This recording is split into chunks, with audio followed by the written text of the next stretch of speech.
तो चलो स्टार्ट करते हैं। सेकंड पार्ट क्या है इसका, गंगा का मैदान। गंगा का मैदान, ध्यान रखना, गंगा का मैदान। गंगा के मैदान की बात कहें तो किन किन राज्यों में? नंबर 1 सबसे ज्यादा कहाँ है? अरे यूपी में, उत्तर प्रदेश, ठीक है। उसके बाद हरियाणा, ठीक है, उत्तर प्रदेश हो गया, हरियाणा हो गया। और आगे चर्चा करें इसकी तो ये फैला हुआ बिहार, कहाँ पर? बिहार के बाद पश्चिम बंगाल, तो इन राज्यों में ये फैला हुआ है, ठीक है। कौन सा? गंगा का मैदान। और चर्चा करें तो ध्यान रखना, गंगा का मैदान किन नदियों द्वारा बना है? तो मेन तो गंगा ही हो जाएगी, गंगा तथा इसकी सहायक नदियों द्वारा, सहायक नदियों द्वारा। किसके द्वारा बनाया गया? गंगा तथा इसकी सहायक नदियों के द्वारा। और देखें कि गंगा के मैदान का जो क्षेत्र है वो कहाँ से कहाँ तक है, तो ध्यान रखना, घग्गर नदी, कौन सी? घग्गर नदी तथा तीस्ता भी बोल देते हैं, तीस्ता भी बोल देते हैं, तीस्ता नदी, ठीक है। किसकी सहायक है? अरे ये ब्रह्मपुत्र की सहायक और बांग्लादेश में मिलती जाकर, ये भी ध्यान रखना। निकलती कहाँ से? निकलती तिब्बत से। तो घग्गर नदी और तीस्ता नदी के बीच का जो क्षेत्र है, घग्गर नदी तथा तीस्ता नदी के बीच का क्षेत्र क्या कहलाता है? बोलो, गंगा का मैदान, ठीक है। इसके बाद अपन अगले मैदान की चर्चा करते हैं। तो देखिए आगे चर्चा करें तो ब्रह्मपुत्र का मैदान किसके द्वारा बनेगा? ठीक है, ब्रह्मपुत्र और उसकी सहायक नदियां। अब ब्रह्मपुत्र की सहायक कौन सी? जैसे देहांग हो गया, सुबर्णगिरी हो गया वगैरह, बहुत सारी नदियां, ठीक है। तो उसकी जो सहायक नदियां ब्रह्मपुत्र की, उनके द्वारा जो निक्षेप लाया गया है और जो ब्रह्मपुत्र नदी के द्वारा लाया गया है, उनसे जो मैदान बनेगा उसे हम कहेंगे ब्रह्मपुत्र का मैदान। अब विशेषता है कहां पर है? असम राज्य में। कहां पर है? असम राज्य में, ठीक है। हाँ, अब कहोगे सर अरुणाचल प्रदेश में भी बहती है, तो अरुणाचल प्रदेश मेरे लाल वो पर्वतीय क्षेत्र है, ठीक है।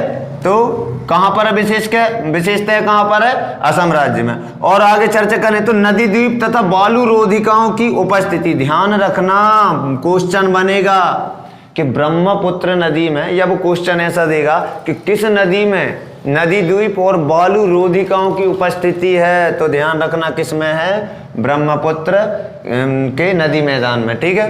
किसमें? ब्रह्मपुत्र का मैदान। अच्छा, नदी द्वीप क्या होता है? नदी द्वीप नहीं समझते? अरे जैसे कोई नदी जा रही है, बीच में कोई द्वीप टिपुआ निकल जाए, उसी को हम नदी द्वीप कहते हैं। फॉर एग्जाम्पल, ब्रह्मपुत्र नदी पर दुनिया का सबसे बड़ा द्वीप है जिसका नाम है माजुली। क्या नाम है? माजुली। दुनिया का सबसे बड़ा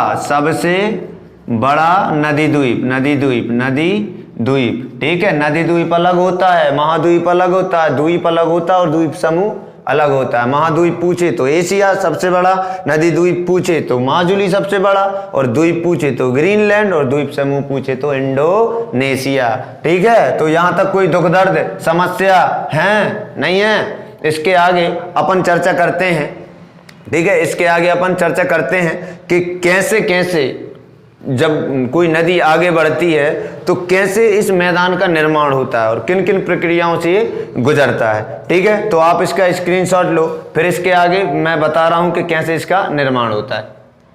चलिए देखते हैं। आकृति विभिन्नता के आधार पर, ठीक है। किसके आधार पर?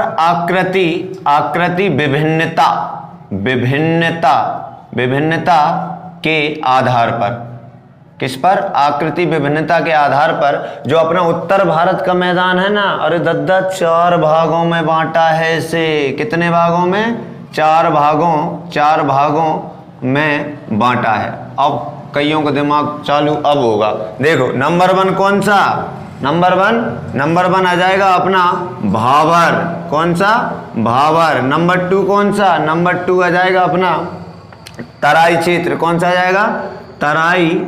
तराई क्षेत्र। नंबर 1 कौन सा? भाबर। नंबर 2 तराई क्षेत्र। अब देखो नंबर 3 की बात करें तो ये आ जाएगा खादर। क्या आ जाएगा? खादर। और नंबर 4 की बात करें तो ये आ जाएगा बांगर। हैं? तो यहां तक कोई दुख दर्द समस्या नहीं? तो हेडिंग लगा लो बड़े बड़े अक्षरों में भाबर। भाबर क्या है अब समझते हैं अपन, सभी को एक साथ में समझ लेते हैं, फिर बाद में लिख लेंगे। देखो सबसे पहले तो एज्यूम करो ये एक पर्वत श्रेणी है। क्या हो गई? ये पर्वत श्रेणी। ठीक है, क्या हो गई? पर्वत श्रेणी। तो ये एक पर्वत श्रेणी है। पर्वत श्रेणी के ढालों से कोई जब नदी आती है, चलो एक नदी बहाते हैं यहाँ से, तो यहाँ से कोई नदी आई, ये कोई नदी आ रही है, ठीक है, क्या आ रही है? नदी। ये नदी आ गई, तो नदी आएगी तो क्या वो कंकड़ पत्थर बहा कर नहीं लाएगी? अरे लाएगी, हैं, लाएगी। तो सारे के सारे कंकड़ पत्थरों को वो यहाँ जमा कर देगी। ठीक है, कहाँ जमा कर देगी? यहाँ पर जमा कर देगी। ठीक है, तो यहाँ पर जमा कर देगी। तो एक बात बताओ, कंकड़ पत्थरों के बीच में से थोड़ा बहुत रास्ता होता है कि नहीं? होता है। और इतना तो होता है कि भाई यहाँ से एक नदी निकल जाए। तो होता ये है, यहाँ पर ध्यान देना थोड़ा सा, यहाँ पर होता ये है कि जो नदी है ना, यहाँ कंकड़ों के अंदर से चली जाती है, यहाँ से। ठीक है, और बहाव यहाँ से क्या हो जाता है? थोड़ा सा यहाँ से तो अधिक रहता है, यहाँ बहाव कैसा रहता है? अधिक बहाव रहता है। अधिक बहाव मतलब गति जो है उसकी अधिक रहती है। और यहाँ पर क्या हो जाता है? मंद हो जाता है, मंद बहाव। ठीक है, मंद बहाव। तो यहाँ पर क्या हो जाता है? मंद बहाव हो जाता है। तो यहाँ पर जब हम यहाँ से ऊपर से इसे देखते हैं ना, तो हमें नदी दिखती ही नहीं है। तो अपन कहते हैं अरे नदी गोल हो गई, मतलब विलुप्त हो गई है। मगर वो विलुप्त नहीं होती, वो कहाँ से जा रही है? अंदर से जा रही है। तो ये पानी जहाँ पर इकट्ठा होता है, ये मिटा दे रहा हूँ मैं, तो यहाँ पर इकट्ठा हो जाएगा, पूरा का पूरा पानी क्या हो जाएगा? यहाँ से कंकड़ों के बीच में से निकल कर यहाँ हो जाएगा इकट्ठा। ठीक है, यहाँ से क्या हो जाएगा? इकट्ठा। तो यहाँ एकदम कीचड़ कीचड़, बिल्कुल लपटा टाइप है, पूरा का पूरा कीचड़ हो जाएगी यहाँ पर, जहाँ मच्छर ज़्यादा होते। ठीक, तो इसके बाद देखो नदी कहाँ से आई, समझना, सारे कॉन्सेप्ट क्लियर हो जाएंगे। नदी कहाँ से आई? यहाँ से।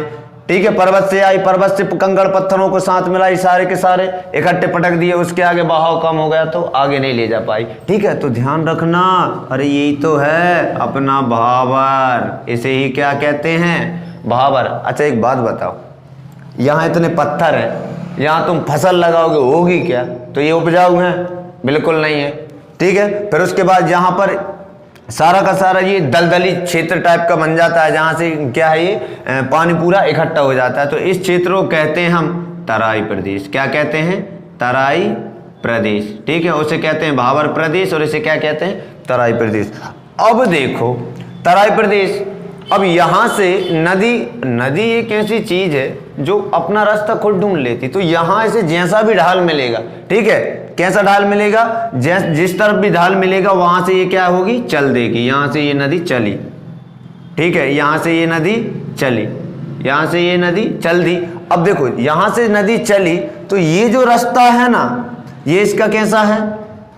ये रास्ता कैसा है? ये इसका लगभग 8 महीने वाला रास्ता है। मतलब जो बरसात के दिन में नदी होती ना, उसका आकार थोड़ा सा बढ़ जाता है, लेकिन उसके अलावा जो 8 महीने होते हैं तो वो ये है, समझ लो।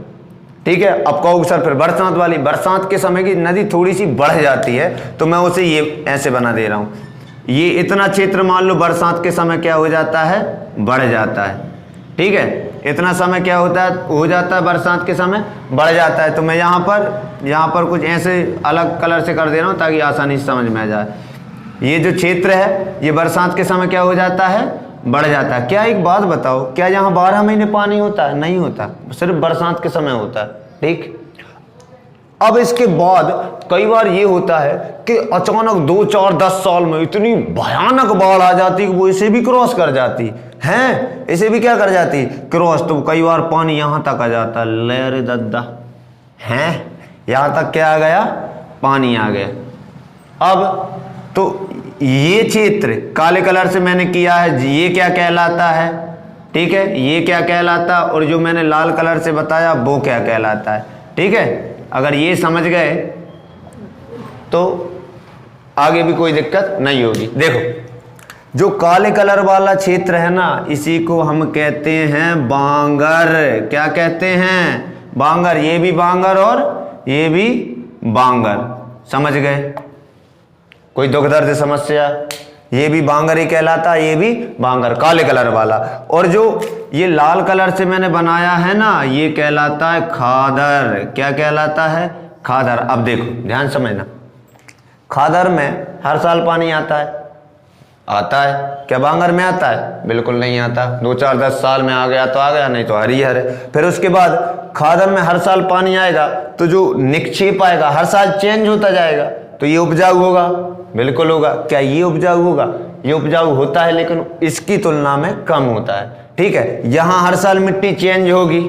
ठीक है, हर साल मिट्टी चेंज होगी। क्या यहाँ चेंज होगी? नहीं। 10-20 साल में एक बार हो गई तो हो गई, बहुत भयानक बाढ़ आई तो, नहीं तो काहे की चेंज है। तो यहाँ पर मिट्टी हर साल चेंज होगी, तो ये कैसी मिट्टी हो जाएगी? ये नवीन मिट्टी हो जाएगी। और ये कैसी हो जाएगी? ये प्राचीन मिट्टी हो जाएगी। ठीक है, तो मैं इन दोनों में तुम्हें अंतर बता रहा हूं, आप इसका एक स्क्रीनशॉट ले लो। बेसिक से इनमें अंतर है क्या है, और मैं ऑलरेडी बता चुका हूं। देखो ये अधिक उपजाऊ होता है, ये कम उपजाऊ होता है इसकी तुलना में। फिर इसके बाद ये नवीन है क्योंकि हर साल मिट्टी आती जाती रहती है। ये कैसा है? प्राचीन है, यानी कि पुराना है। प्राचीन शब्द तो वैसे भी ऐसा लगता है जैसे कि आदि मानव समय की बात हो रही है।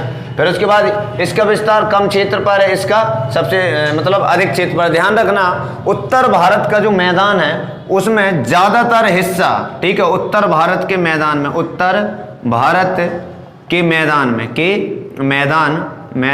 में ज्यादातर हिस्सा किसका होता है? ठीक है, ज्यादातर हिस्सा किसका होता है? बांगर का ही होता है। किसका होता है? बांगर का होता है। ठीक है, इनमें जो मिट्टी होती है वो कौन सी होती है? जल में लुढ़क लुढ़क के आई थी, इसीलिए उसका नाम क्या हो गया? जलोढ़। कौन सी मिट्टी? जलोढ़ मिट्टी। तो आप इसका स्क्रीनशॉट ले लो, फिर इसके आगे अपन चर्चा करेंगे नेक्स्ट पार्ट की। ठीक है।